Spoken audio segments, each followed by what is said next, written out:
மரணம் உண்டா இல்லையா, நாம் மரணிப்போமா இல்லையா? இந்த கேள்விக்கு ரெண்டு கருத்துப்பட உலகத்துல 600 கோடி மக்கள்ல இந்த பக்கம் 300 அந்த பக்கம் 300 கருத்து மாற போகுதா? எல்லாருக்கும் 100% தெளிவான ஒண்ணு, கண்டிப்பா மௌத்தா போறோம். அபுது ரப்பக ஹத்தா யஅதியக்கல் யகீன், யகீன் வருகிற வரை, உறுதியானது எதுவோ அது வருகிற வரை உன் இறைவனை நீ வணங்கு என்று அல்லாஹ் சொல்லுகிறான். உறுதி இதுதான், தெளிவு இவ்வளவுதான், உண்மை இவ்வளவுதான், சத்தியம் இதுதான்.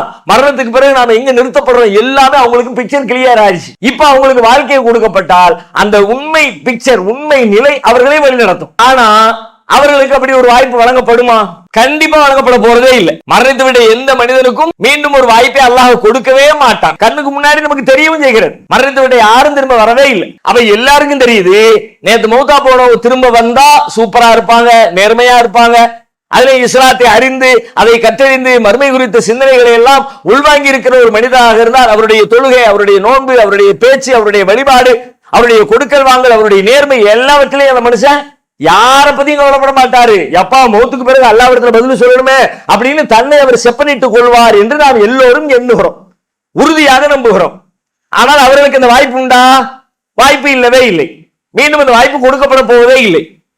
உலகத்திலே வாழ்ந்து கொண்டிருக்கிற நமக்கு அந்த வாய்ப்பு இருக்கிறதா இல்லையா?